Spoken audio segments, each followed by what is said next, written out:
Awo.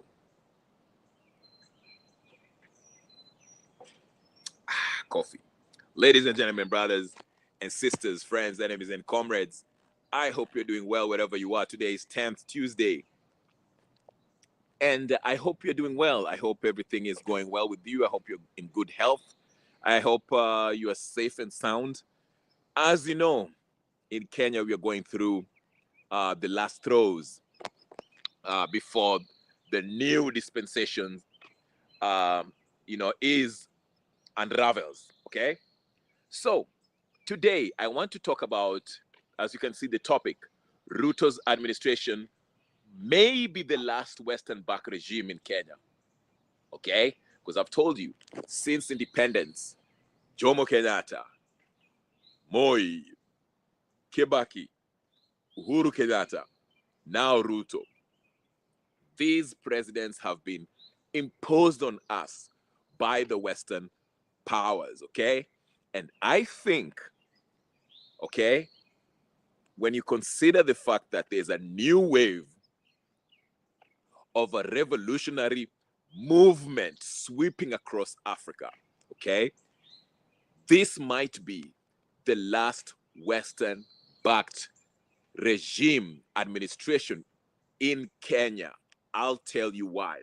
But before I get started, ladies and gentlemen, brothers and sisters, friends and comrades, if you are joining me for the first time, subscribe to the channel. We talk about Kenyan politics and world politics as it relates to Kenya. So go ahead and subscribe. And if you've already subscribed, please, you know the first order of business: like the video, like the video, like the video. Okay? Subscribe, share, comment, and do all the good stuff. Okay. Now that I've got that out of the way, by the way, make sure you put that notification bell on, so every time I come in, you can always find me here. And anyone who wants to have a discussion with me, you can always join in. We can have a discussion. I won't stay here long. I'll probably limit it to maybe 30 minutes today because there's a lot going on. So I might not stay long, okay? But nevertheless, we'll have a discussion. There's a lot going on. The young man that was killed from Migori and transported to Nairobi, Albert Ojwang, the case is still unraveling. You know, people are still upset. Actually, I saw a very interesting clip. Bensouda, this ODM, one of those ODM leeches, went to City Mortuary, where apparently that's where where Albert Ojwang's body is. And as you know, people have been there, you know, just condoling with the family and also making their voices known, you know. So Bensouda tried to join the gang to show, you know, in solidarity, to kind of, you know, a PR stunt, okay? And the people there actually chased her away. They were like, you know what? You can get out of here. Get out of here, okay? Toka hapa. Usikuja hapo unajifanya ati unakuja ati you're coming to mourn with the ninio ati wewe pia unajifanya ati you're sorry about the death of Albert Ninio. No. Toka. Usijifanye. So these are the little signs that I'm showing you that something is brewing in Kenya. Something is brewing in Kenya. But I want to take you out of Kenya kidogo to, you know me, before I get to the politics of Kenya, mpaka niwaeleze what's happening. You know, we are being influenced, greatly influenced by everything that's happening, just not only in Kenya, but outside Kenya, and even outside the African continent. Let me bring it to you, okay? I feel like I have a booger in my nose, so excuse me if I do. Do I have it? Whatever. All right. Let me just explain to you very quickly. Watch and a sip of coffee, then I will break it down to you very quickly. Very quickly. Tafadhali, like the video as soon as you get in. Now, I want to start with this statement. Ruto is going to resort, and when I say Ruto, I don't mean just the Ruto's administration regime only, because let me tell you something, as I've been telling you here 1,041 times. Ruto is not only being backed by the West, okay? He is part of this WhatsApp group that Gachagua is in, Uhuru is in it, Raila is in it, all this so-called opposition, that fake opposition that you see, akina Gachagua, akina Wamalwa, akina Kalonzo, they are in this same WhatsApp group. Don't be fooled by this nonsense. Tujifanya too, but they are all ninio. But wamekwama, okay? These people wamekwama because something very interesting is happening with the youth, okay? With the Kenyan people. Hii volcano ya revolution haijaanza kubust yet, but it's about to. It's about to. And when it does, there'll no... let me just tell you this. Volcano iki erupt. Is there anything that can stop a volcano? Can you call the firefighters to come and put the new to put out the fire from the lava that is erupting from the volcanic eruption? Eh? Can you? No, you cannot. And that's exactly what's about to happen in Kenya. Now, I want to take you back. Like I said, I will start outside, then we shall come to what? We shall come to Kenya. Let me walk my way from outside, then nikuje ndani, okay? Now, this is a very unique moment in Africa. It almost feels like it's the 50s and 60s again, when the African continent, majority of the countries were gaining their so-called independence. Of course, those independent, when we were, becoming countries, whether it was Ghana, where, having its independence in the 60s. I think Nigeria got its independence in 1960. Kenya, 1963, of course, and so forth, okay? There was a lot of African countries that were getting their independence, okay? They were becoming a republic in the 1960s. It's kind of similar what's happening now, but it's a different kind of independence, okay? Because in the 1960s, we were tricked, okay? The colonial way of ruling was adapted by this so-called newfound republics, African republics that came. For example, I'm saying Kenya, we adopted the English, the UK way of governance, parliamentary system and all this stuff, okay? Of course, we had to make changes down the way, but that's what we did. But what I want to emphasize is this, okay? If you look at the 1960s, okay, leading up to 1960, actually around that time, what was happening globally? What was the main stuff that was happening? What was the global forces, these superpowers? What kind of problems were they going through?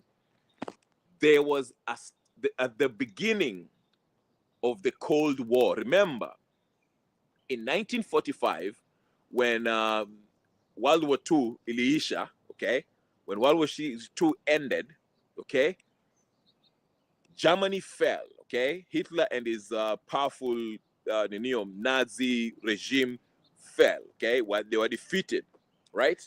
So America emerged as a world superpower, America and Russia, okay? Remember, Americans and the Russians were the leading countries that actually took down Germany, all right?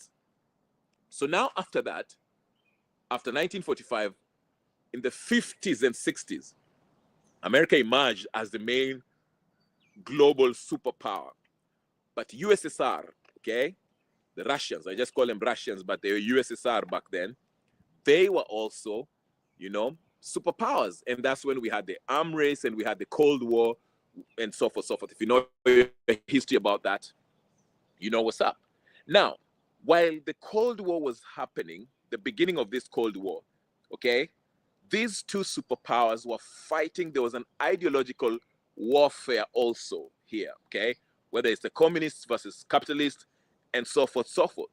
And these guys, these superpower country, they were trying to have a, influence over other parts of the country, other parts of the world, okay, nations of the world, like capitalists, through the Americans with the help of the Brits, they try to get their capitalistic influence in Southern Hemisphere, whether it's South America, Africa, and other parts of the globe, okay? So there was this ideological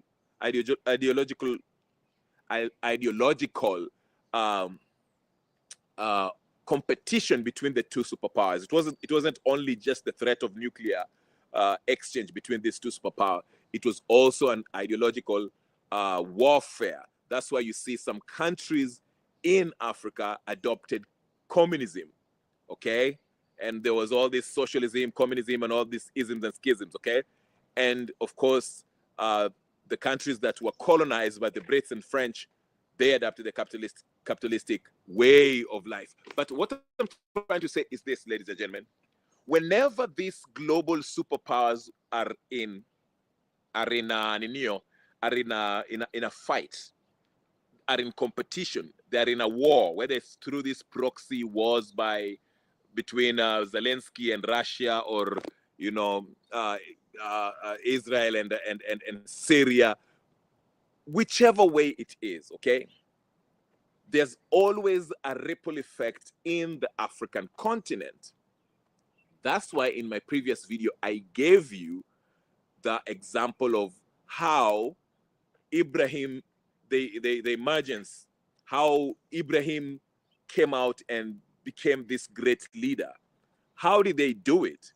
Of course, I mentioned this because I want to explain to you how he came about and why he's so successful and why he is kind of spearheading this new revolutionary movement in Africa that might actually have Africa become independent and also a superpower, a global force, okay, in world geopolitics, okay, in the geopolitical arena. I'll tell you how. Traditionally, okay, when the Brits and the Americans, okay, and the Western world, let me just use that, the Western world, okay, because Americans basically just, with the Western world were always against Russia, okay? But let me just explain this in this manner so you can get it, okay? Since Africa was greatly dominated by the Western nations, Belgium, Portugal, England, UK, Americans, Germany, and so forth, so forth. They colonized these nations. And not only did they colonize, after the colonization, when the so-called time for independence came, they still had their stooges, okay? They left physically, but the system, the governing system that they left behind was designed in such that they were not present there, but their stooges still did their dirty work for them. For example, you see how there's these companies, what's this company? British, Karibu Sana Mabela, like this, the British Shell company. Was it East Indian company? Is that what's the name of it? I forgot the name of it. Now it became Shell. It's a biggest British company that, ilikuwa inachukua oil in India, Kenya, Eastern African bloc, and other countries, South African bloc, okay? I'm just using that as an example to demonstrate how these corporations, okay, Western corporations took over. Africa was independent on paper, but as far as their natural resources, they were still being extracted and being processed and used in the West to profit the West. The Africans were not enjoying their own resources, the wealth that they can actually get from their resources. That's what I mean, okay? Thank you so much, Mabella. Nice seeing you. So that's why I'm saying we were independent, but we were not economically independent. We did not have control of our land, okay?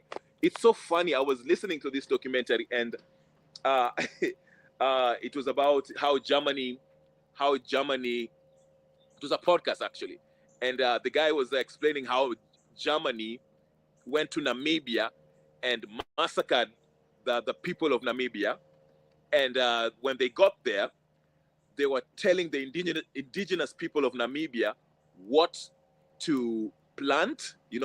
They forced them, basically. They told them that amwezi kufuga hizi sijui mahindi, you can no longer fuga mahindi. We want you to fuga mwanze kuninio kupanda cotton. wazungu wacha talk about that. I'll come back to about Albert. Mwanze kuninio mwache kuninio kupanda mahindi and millet, the food that we actually need, that we are used to as the people, indigenous people. Na alikuwa anaambia watu wa Namibia ati you need to plant cotton, okay? Because the cotton is what they needed in England. Oh no, sorry, in Germany, not the mahindi that indigenous people were Neo. So it's so funny when I had that, because if you look at the present context, okay, the present day, the IMF and World Bank, if they give you these loans that they give you, like they give Kenya, they get to tell you what kind of crops, cash crops, to grow. They tell you wacheni kupanda mahindi, panda the X, whatever the case is, avocado, whatever the case is, okay? That's why you see the price of unga always goes up and all that stuff, okay? So nothing really has changed. It's just these guys, they physically left, but they're still imposing their will on this African nation by controlling their resources, okay? Giving them these loans, getting them into this unfair contracts, okay? Business contracts, not business contracts, but contracts with different corporations, okay? So nothing really changed. But now, just to come back to what now let me bring it back to Africa, then I'll bring it to Kenya very quickly, okay? Now, you see that, I remember I told you, whenever the superpowers, America and Russia, who are the really main enemies here, whenever they have a conflict, it always has a ripple effect in Africa. So now, like I told you, I've been explaining to you how Russia has been going about it. When they learned their lesson, they saw that they will rather help, because listen, the Western countries, they heavily depend on Africa's minerals to sustain their energy in their home countries, and for their weaponry, and for their basic wealth, their banks, for their money, to keep on paying for these wars that they launch, whether it's a war in Ukraine, war in whatever the case is. Right. Yeah. So that's how they actually do it. Okay. So Africa is the ninio bedrock. Hapo ndio pale wanatuanga ninio hizo natural resources, and they take the gold, which is basically currency, okay, that they used to fund these wars. Now, what Russia did is, Russia said, okay, since you guys are mnatumia Africa kwa njia mbaya, now Russia has seen that wameamua, we shall enter into agreement with leaders in Africa who are pro their people, who are pro-independence, true, real economic independence, independent of the Western countries. So that's why you're seeing, starting with Ibrahim Traore, aliingia hapo, and all the resources are now being used to build infrastructure, hospitals, and all this stuff, roads, and all, to benefit the people of Burkina Faso. And it's a very clever way of kutoa ninio, it's a strategic way of actually weakening the West, okay, to weaken the West by making Africa independent. And Africa, we've always yearned for a leader who can actually, be mindful of the wananchi, somebody who has the people's interest at heart.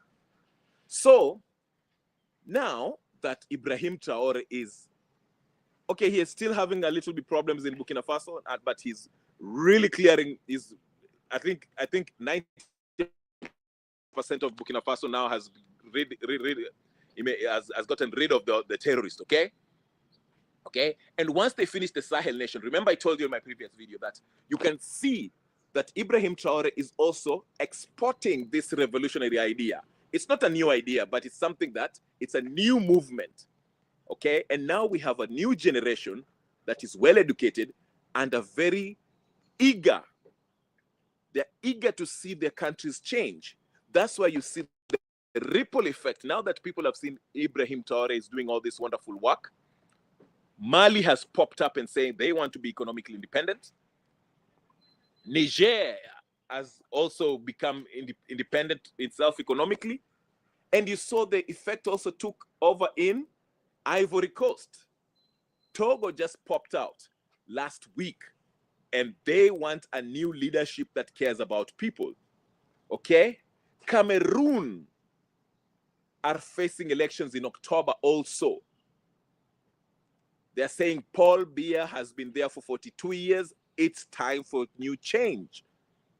Okay? And I told you, we now coming back to the Eastern Bloc of Africa, you saw, you know, Nani, Ibrahim Traore went and met the head of the new head of state of Botswana, okay, the young president of Botswana, who is also pro, you know, economic independence. He wants Botswana to be independent, okay?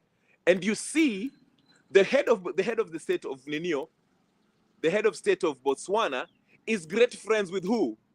With the Namibian president. I forgot her name, the lady who is the Namibian president. The Namibian president aliingia tu hivi akasema the Germans wanafaa watulipe for the atrocities that they committed when they were here. Na zile manini uranium. Okay, remember, Namibia is the third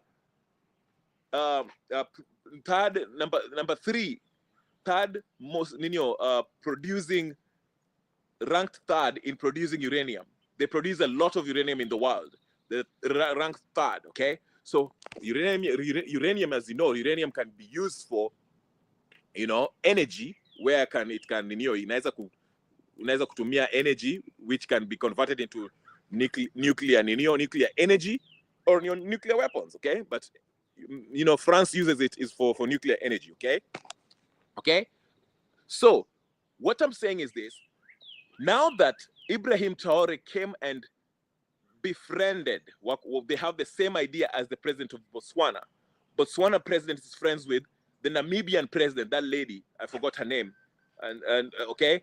And that Namibian president is friends with Samia Suluhu Samia. She even went to Tanzania and gave a speech when she had an official visit to Nio. Eh? Nakuja Kenya, unaona nimeshafika Suluhu, nakuja Kenya. I'm coming to Suluhu, I'm coming to Ruto now. Niko hapo kwa mlango na I'm knocking on the Kenyan front. Nini? Kwa ni patient bwana, kwa ni patient. Na wasomea vile vitu tunafanyika. Fuata story ndio uelewe kitu tunafanyika kwa nini hii dunia. Najua mnataka kusikia Kenya. Imefika Kenya. Amuoni ndio maana nawaambia angalieni.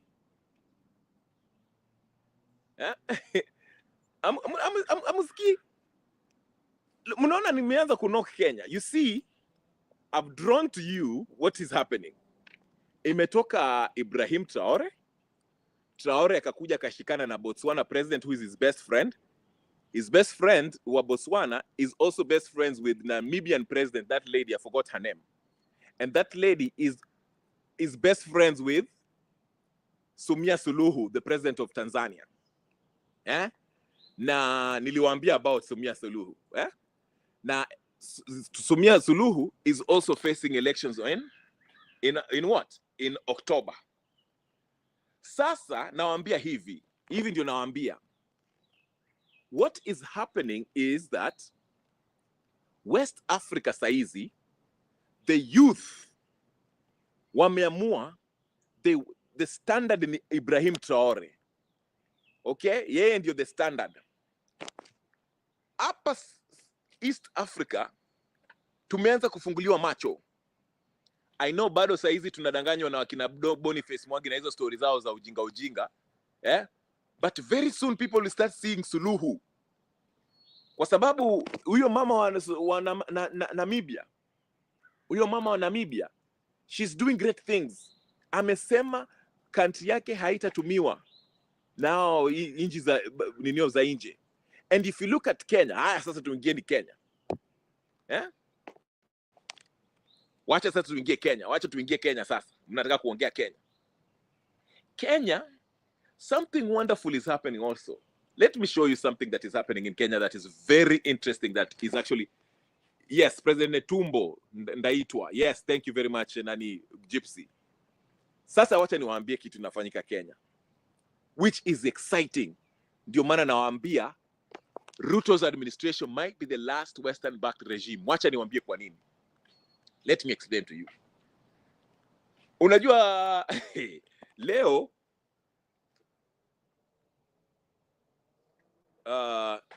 no. Listen, any president that wants to, I'll tell you the difference between Suluhu and Kasongo very quickly before nikuambie. Suluhu is standing up for Tanzania. Tanzania is known for its diamonds. Okay, Tanzania is also known for Ninio. Easy Maninio, easy precious stones. Okay, and Suluhu is taking a page from the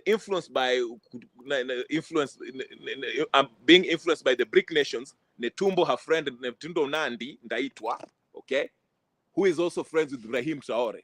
What I'm trying to say is this. Suluhu, the difference between Kasongo, Ruto, and Suluhu is moving away from the Western bloc. Anataka ninio Tanzania acquire independent economically. That's how I rate presidents to me. Ukitaka kuongea mambo ya ninio human rights, tunaweza kuingia human rights. But what I'm trying to say is this. Any African president whom is moving away from Western colonialists and is looking for ways for his or her country to be self-sufficient, food secure, use the resources that they have to depend and to help its own people. I'm with that president.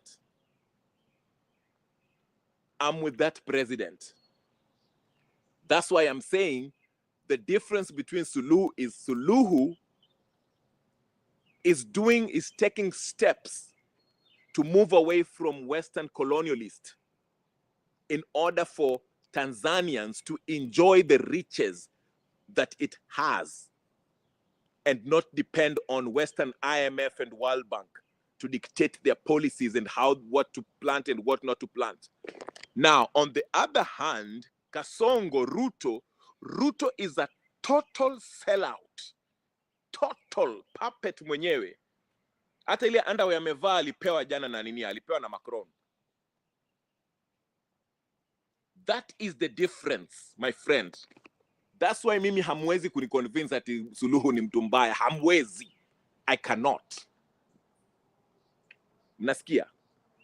That's why I'm not. Hata ndio maana ukiona, ndio maana I kept on telling you, jiulize kwa nini EU has banned ninio Tanzania Airlines.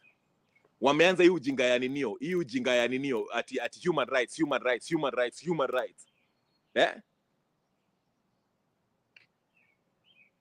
Hiyo ndio nataka kusema. Hawa watu wazungu wakitaka kama wamekuchukia, ukishawaambia ukiwakataza kuchukua ninio,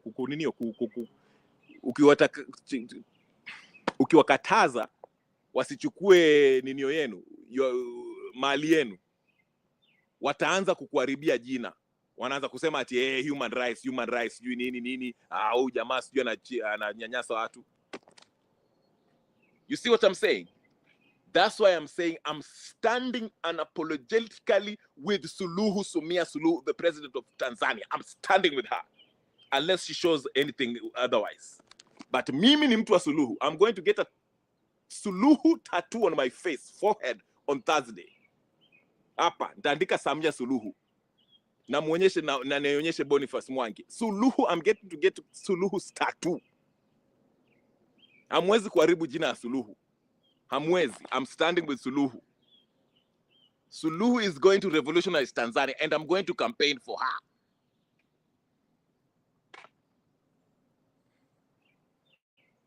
Anyway, the reason why naambia Kenya inafika hapo wameninio, because I told you Captain Ibrahim Traore is the standard for Africa now. Captain Ibrahim Traore is the standard. Okay? Now, I told you the reason why Kenya haijashika moto ni kwa sababu Kenya has always been this ninio, our sellouts, these pretenders, these colonial puppets. Ruto is not working by himself. Niliwambia, there's deep layers ambayo our puppets, they're really deeply entrenched in our society. Level 1 ya our maninio sellouts, these colonial puppets, ni hawa watu wako kwa serikali. Watu wako kwa nini? Kwa serikali. That level 1 ya serikali ni watu kama Ruto and his administration, judiciary na members of parliament, okay? And they are also these political parties, whether you want to call them opposition or wale the ruling party. Hao wote ni colonial puppets. Wote. Including Gachagua. Gachagua is a colonial puppet, number 1. Yeye, Ruto, Musyoka, Karua, Raila, Wamalwa, these are colonial puppets pretending, playing this game ya kujifanya ati hawa ni opposition na hawa ndio kwa serikali. Ndio maana wanacheza hii mchezo ya ninio. Ndio maana wanacheza na hii mchezo ya sijui ya ati we Nilots na nyinyi sijui Bantu na nyinyi. They are all colonial puppets. That's the first layer of ya ninio. Okay? The second layer of ninio ya colonial puppets ni hawa the so-called activists. Activists ambao wako Kenya. There are some who are genuine, but wale ambao unaona kwa TV wengi hao, unaona sasa yote wanaitwa kwa TV hawa ni watu ambao they are western puppets. They are helping the regime to be in place. Wanataka hiyo this corrupt system ikuwe hapo. Unanielewa? Wakina Hanifa, Boniface Mwangi, yule huyu Mwarabu kwanga anajifanya mtu wa human rights, mjinga sana. Those are the people who are that's the third layer of these colonial puppets. Wanajifanya ati our country imeisha, hata hao ndio utaona wako kwa nini utaona hapo kwa nini hiyo mochari hapo wanaimba wakililia nani Albert Ojwang. I'll send the link. I'll send the link in a few minutes. Just give me 1 second. Let me wacha nimalize hii alafu nitoe sentence moja alafu na kuweka. Unaona? Hao watu they are working, wanajifanya ati hao ndio, because their role is to confuse the masses. Unaona? Their role is to confuse the masses, to make you think that they are actually human rights ninio. Okay? But they are not. They are not. Kama Gachagua anajifanya sasa yeye ndio anaongea na yeye ndiye alikuanga huko ninio. You see what I'm saying? But the idea is to confuse you into thinking that there's a real opposition. Vile Raila alitucheza for a long time. Raila is the most successful political conman in Kenyan history. The longest serving conman. Alituenjoy akajifanya yeye ndiye alikuanga opposition mwenyewe.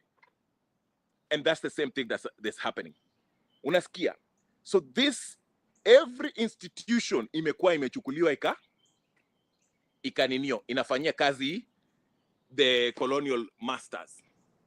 But why am I excited with what's happening in Kenya? The reason why I'm telling you, people have identified this. Watu macho yao imefunguka. I was so happy vile Hanifa was ati alikuwa naeka ninio, amesimama hapo ati sijui nini na hizo maninio zake. And people called her out as a commercial activist. Kwa sababu amemgundua. She just wants to make her name. Alikula pesa ya watu ambao walikuwa wanatumiwa pesa watolewe kwa studio.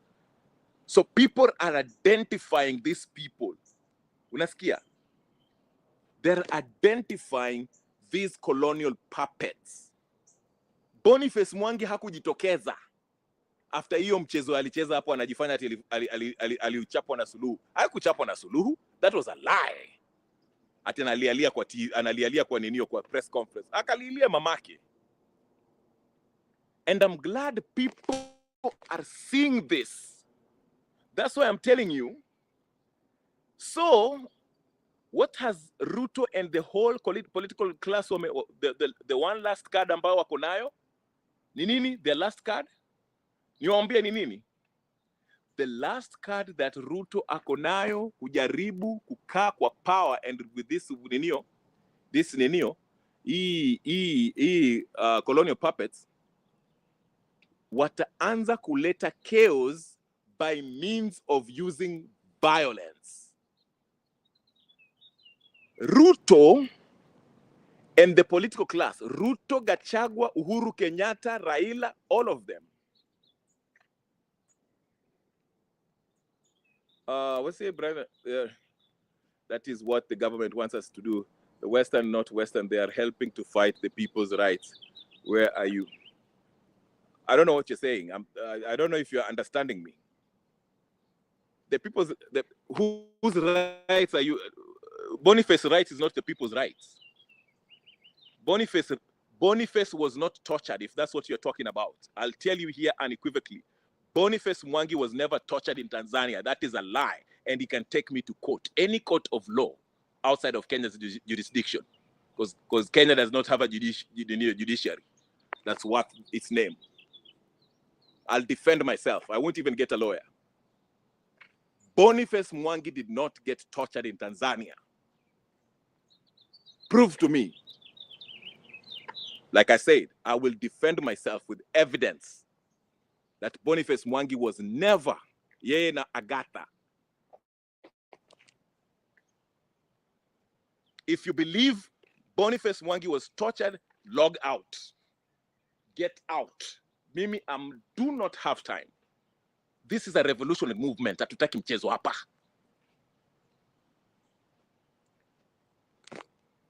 Hapa kuna mchezo. Hapa si kwa Njiru hapo ambao tutaanza kumambo ya sijui Gachagua hapa na ukabila. We do not have time for that. We are very serious people. We are going to start. Hapa si mambo ya Martha Karua. That sell out.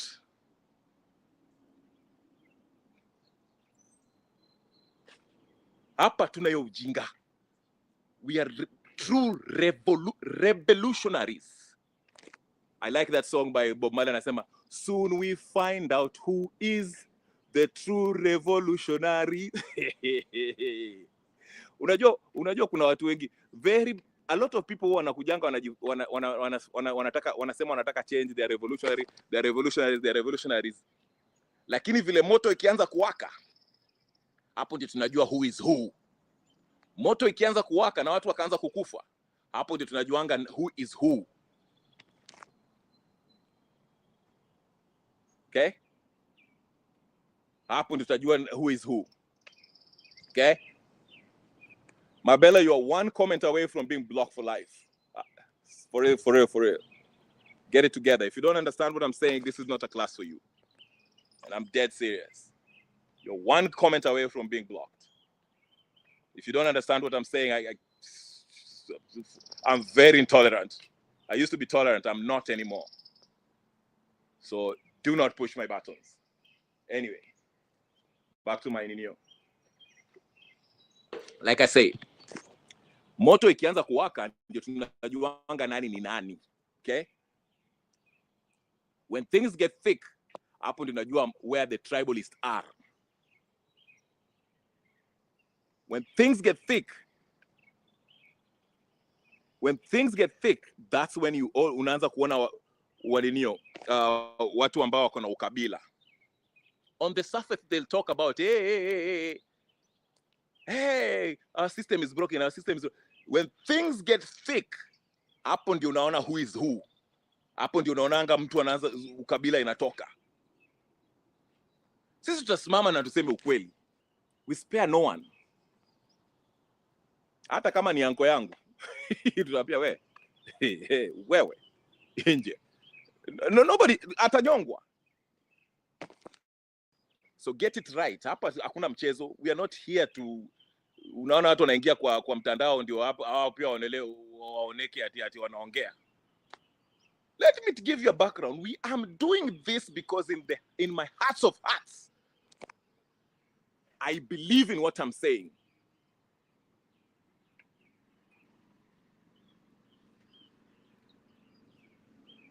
That is what I believe.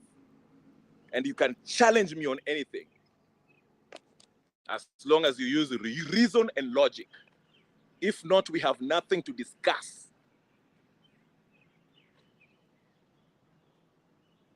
The older I become, the more...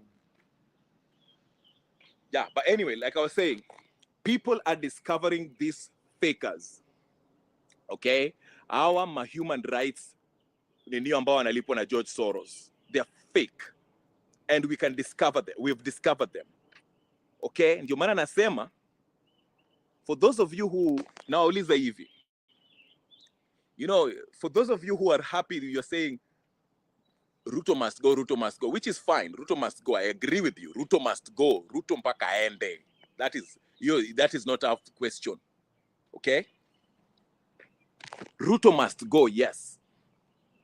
But can you see beyond Ruto? Because some of you are screaming Ruto must go because you want Gachagua to be president. You want Matiang'i to be president. You want Martha Karua kuwa president. Kalonzo to be president. Okay?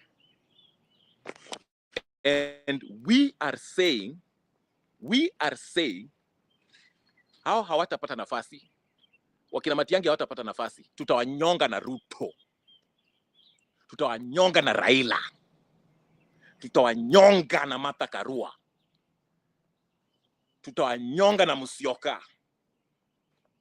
Unaona? That is what we are saying. That is what we are saying. This is not just, just like somebody was saying, unaona vile watu walikuwa wana criticize Gachagua. Gachagua, you don't have an agenda. Hauna agenda, wetu ni kutukana Ruto. And Gachagua said, yeah, sina agenda, lakini agenda yangu ni Ruto must go. Then I was like, okay, then what? So tukitoa Ruto, then what? Hauna agenda? Exactly. Which means you are empty. You're just riding the wave, yeah, Ruto must go, but you are empty inside. You are not principled. You don't have any philosophy that guides you in life. When you kupiga makelele kutukana tu Ruto, that's it. You're an empty debe. Makelele tu. Mara sijui my hello cousins, mara sijui hello sijui nini. You're just useless. Gachagua is a thug. Used to be a PS for for Kenyatas. These are useless people, just like Ruto. And you treat them with veneration. At your mesimama hapo na kuambia hi cousins. What kind of people are these? Kenya can do better. Tusienjoyane hapa. Miza tu atuenjoyane hapa. Unasikia? You see, you always ask the same question, what is your choice for 2027? Can somebody answer him, please? Mnakuja hapa mnatuambia Martha Karua. Corrupt woman, the most corrupt woman in Kenya outside of Mama Ngina and Anne Waiguru. Corrupt to the core, being paid by Western Million. Raila Odinga, the biggest conman in the history of Kenya. Kalonzo Musyoka, corrupt. For the umpteenth time, I'll answer you this. I do not want 2027 election to happen. I want a popular revolution to happen before 2026. I want it to happen 2025. The people to decide to remove Ruto and install are overseeing body while we prepare for a real election. In 2027, if you get there, there's no election. Ruto ameka IBC yake. Okay? Judiciary iko kwa mfuko yake. IBC iko kwa mfuko yake. Parliament iko kwa mfuko yake. Mnaenda kufanya nini 2027? I'm answering you, Mr. Mabela. Ruto ako kwa IBC iko kwa mfuko yake. Nobody has to lead the revolution. Who led the revolution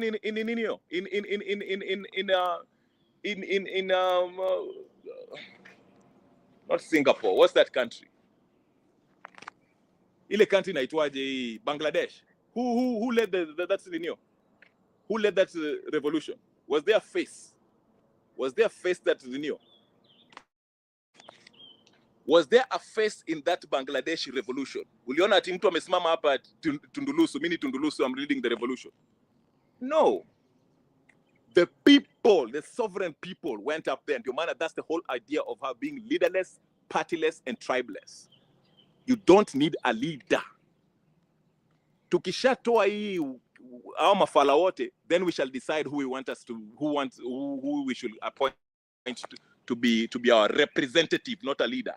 Representative, not a leader. We are not looking for a leader. We are looking for representatives after we remove the people who are part of this corrupt system, which is Raila, Ruto, Uhuru, Karua, Musyoka, Wamalwa, and the gang, and this useless people, and the Moi family and all them. Yeah, they supported. They did not lead. There's a difference. They supported. They did not lead. And the army in Bangladesh acted in the interest of the people. Because remember, it was the prime minister of the Bangladesh who called the army to come to bring peace in the streets because the police were overwhelmed. Okay? But when the army got there, while they turned on the prime minister and told the prime minister, we cannot kill our own people, the people have decided Mpaka would talk, and the lady had to leave and run to Pakistan or India, whatever the case she went to. And that's exactly what I'm saying. So do not ask me who should I vote for. There's nobody qualified right now in that political arena right now that can run for anything. Besides, the whole system is as rigged.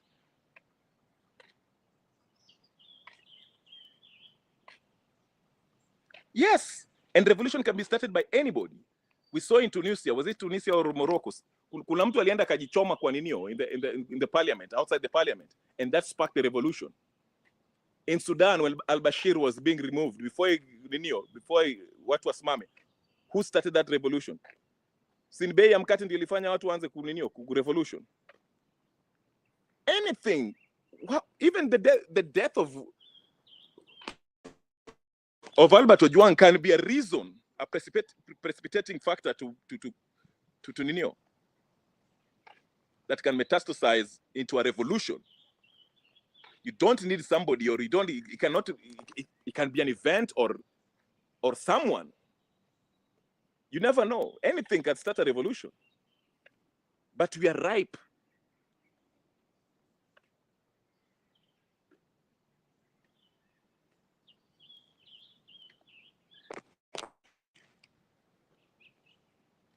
I won't say our army killed us. I'm not buying what the BBC was telling us. That is why I'm saying. Yes. Yes, a revolution can start as a demonstration. Anything. I agree with you on that front. Revolution can be anything. It can start as a demonstration. Inaweza kuanza tu ati watu wameenda kupiga kukuninio finance bill, like that's finance bill 2025. That was going to turn into a revolution. That's finance bill 2024, sorry, 2024. Occupy state in your parliament. That one could have turned into a full-blown revolution if it wasn't for Boniface Mwangi and Hanifa who was telling people to go home. Watu walikuwa wanasema tuende State House. And this time people wanasema ati wanataka kwa kurudi parliament. At this time wanaambia wanabunge waeke chumvi kwa ile mchele waliweka hapo. Ile chakula.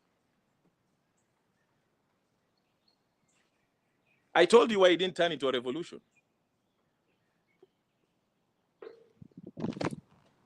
The movement was infiltrated. Ndio maana nilikuwa nasema hivi, that's why I was telling you, there are levels of infiltrators by these Western puppets who their main sole reason is to maintain this corrupt political system that we have. An example, a perfect example of this political ninio, these colonial puppets, is Boniface Mwangi, Hanifa, and the gang. Okay? So they joined the Mandamano on June 25th, 2024, pretending to be part of the movement. Wakina Cairo, all these useless kids. Sorry, not kids, but useless people. Okay? Wakajifanya ati hao pia wako part of it. Then, when they called ninio, kwa kumbuka, vile parliament was already occupied, people started saying, tuendeni State House. Tutoe Ruto, let's go to State House. And wakina Hanifa, who at that time, most people did not know that they are state actors, they are colonial puppets who are being paid, were telling people, tafadhali msiende State House is a ninio, is a sijui ninio area, turudini tu nyumbani, guys, turudini tu nyumbani. And that's how it got ninio scuttled. But tungeenda State House sizes nani, Ruto angekuwa Sugoi as a local citizen. Akichoma mahindi hapo nje hata na ninio. In fact, he wouldn't be in Sugoi, angekuwa ameshanyongwa. Because after the revolution, we'll arrest all these people. Wakina Karua, wakina Raila, wakina Ruto, wakina Gachagua, tutawanyonga. Wacha seme tu hai kazi na hapa. Tutawanyonga wote. There will be no laughing with them. Wacha saizi wajifanye. There will be no laughing. Naambia. Watavaa kaptula within 30 days. Their assets will be frozen immediately. Wakishakuwa arrested hivi, assets zao zinakuwa frozen. Na zile wameweka Switzerland sijui wapi, atuoli na ile tumbo yake.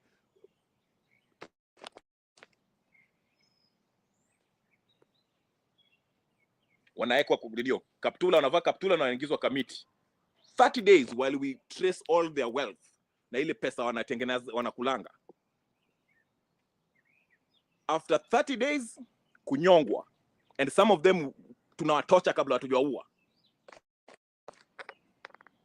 Wengine mpaka wakuwa tortured mwanzo. Wasikie ile uchungu ya kina nani. Wasikie ile uchungu baba ya nani, Baby Pendo alisikia. Wasikie ile uchungu baba ya nani, Albert Ojwang alisikia. Wasikie ile uchungu mama ya Rex alisikia. Tuwatocha. Gachagua, Martha Karua, Raila. They have to be tortured. Mpaka walie. I want to see pain in their face. That's what gives me power. Pains of justice. Hiyo ndio inaitwa. So wache waninio. Wametesa watu for a long time. Let's spare hao watu. Na spare kwa nini? Kina Jimmy Wanjigi.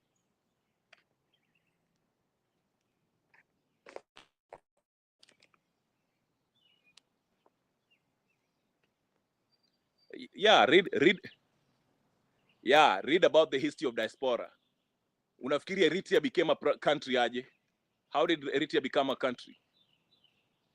Soma your history. I can see you don't have your history wewe. How did Eritrea cut off from Ethiopia and became a country? It was brought about by the diaspora. Tundu Lissu ambao amekuwa hapo hivyo hivi. Alitoka wapi? Sina alitoka diaspora.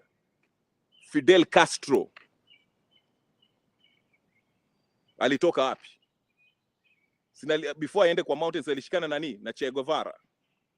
Sina alitoka diaspora. Kamuzu Banda said kusoma si kusoma tu kwa ninio. Kusoma kwa classroom. Tembea. Traveling and living outside your country. Ndio unaanza unaona world vile inafanya, you understand how the world works. You don't have Kenya is not a country wewe. Unaona vile una argue ati Kenya is already a country. Kenya is not a country. Kenya is a criminal organization at this point. It's not a republic. And by the way, there's nothing like a Kenya as it is today is a criminal organization. It's not a republic. Hatuna country. Country gani? Country mtu unatolewa kwa nyumba yako unapelekwa Nairobi unachinjwa. Hiyo ni country. Country mtoto anakufa njaa hajakula. I saw a picture of an old man in Taita Taveta or somewhere today. Uliona? Na kuna Oscar Sudi hapo anataka kuambia ati belt yake ni ya 1,000,000. Hiyo ni country. Wewe chali. Ninakwambia I'm trying to be patient with you, but I'm losing my patience very quickly with you. I'm about to.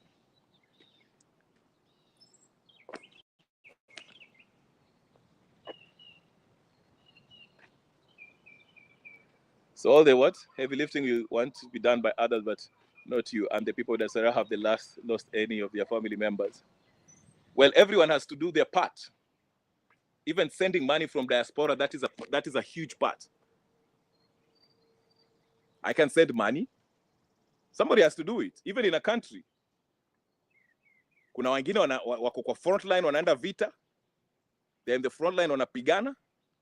Kuna wengine they put the plan out. Wanaweka up the plan, strategies. Kuna wengine ni madaktari, wanasaidia watu ambao are neo. I'm not angry, you're just stupid. That's why I'm telling you, because you don't think. Not everyone can be a soldier. You're like, you're not in an advanced class. That's why I'm answering. I'm entertaining you. I'm not angry. I'm just angry because you're stupid. You're asking stupid questions. Unaanza kusema ati some people ati kwa diaspora ati they are not in the front line. Who told you kwani hatuna ma relatives huko nyumbani? What I'm trying to tell you is, you see, what I was trying to say is this: not everyone can be on the front line. In the army, you have a general, you have policy makers, you have the soldier on the ground, you have the special forces, you have doctors, army members of the military who are doctors. Okay? So you have to have a team around you. Kuna wengine watakuwa front line, kuna wengine wako huko nyuma naeka strategy. Kuna wengine wanatuma pesa because you need money for a movement. That's what I'm trying to get you to Ninio. Whatever way una help. Just like the Gen Z movement also. Kuna watu walikuwa wanatuma pesa from diaspora for that thing to endelea. But you can't think. But I know who you are because I could tell, the way you're asking questions, I could tell. You're another masquerading Ninio. Wewe ni wale watu wametoka huko kwa Ninio, kwa Njiru. Mnafikiri Gachagua atawapeleka mahali. Umekuja hapa na ile upuzi yenu ya sijui ati Mount Kenya. That's what I'm telling you. I've tolerated for you for this long, just to prove my point. Una masquerade ati Ruto must go, but Ruto akienda, then what? What do you stand on? Ruto akienda, what do you stand on? You're an empty debe because you think ati Gachagua akiingia hapo ati Kenya will get better. Okay. There's this, like years working and waiting to be elections. You talk like you have ever done a revolution or coup difference between you and me, the Western puppet. Actually, my strategy that I'm telling you has worked in other countries. Why should I? Okay, first of all, umekuja kwa channel yangu na uliza link. Alafu unaniambia my strategy is stupid. I told you the strategy that I'm telling you has been used in many other countries. Cuba, Bangladesh, Sudan.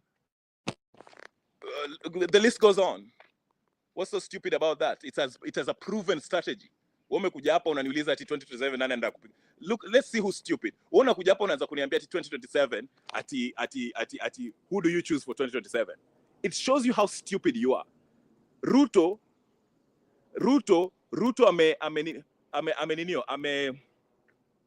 as ninio IBC has in control of IBC. Unafikiri 2027 utamshinda Ruto? Okay. I've entertained you for a long time. Have you ever been in a revolution? Did Castro was in a revolution before that? All right. Your 2 minutes of fame is over. It's been real. Bye. Bye, cousin. All right, as I was saying, it's been 1 hour. Like I say, in this movement, what excites me is that people are starting to discover.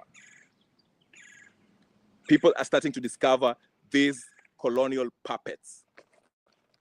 We've started, wameanza kuwa ninio. We've identified them, wakina Hanifa, wakina Boniface Mwangi, with their stories ambao wanalipwa after getting their checks from Ninio, from George Soros. So this is what's exciting about this. These layers of these pretenders, okay, ambao wanataka kumaliza hizi movement, okay, ambao wanataka kumaliza hii movement. They've been discover. So the next, before we go to the next Ninio, which I'm telling you, revolution will happen very soon. I told you, it's about, especially on the eastern block of Africa. It might start with Tanzania, okay? But Kenya definitely inakuja in Kenya, definitely. And this might be the last administration that is backed by the West. From there on, I don't know who's coming in next, because I don't see any of these political clowns ambao will come next, okay? I do not see anybody from there. Kina sijui Kalonzo, Gachagua, Karua, these useless people, kina Raila. I don't see any of them becoming the president. Nobody likes them anyway, so it's going to be new. But anyway, guys, it's been 1 hour. I will stop here. Hata mi paka nifanya mambo yangu. It's the wind of change is absolutely, the wind of change it's inevitable. It's a matter of when, not if. Okay, so anyway, guys, thank you so much for watching. It's been 1 hour. I always keep it to an hour. From that. Other than that, if you're going to watch this on repeat, please like, share, comment, subscribe, put your notification bell on, and all the good stuff. My name is Kenya Revolutionary. Thank you for Gypsy Corner, Shimariam, everybody else, Ndagaru Martin, nice seeing you too, and everybody else that's going to watch this on repeat. Thank you so much. I'll see you later. Peace and blessings.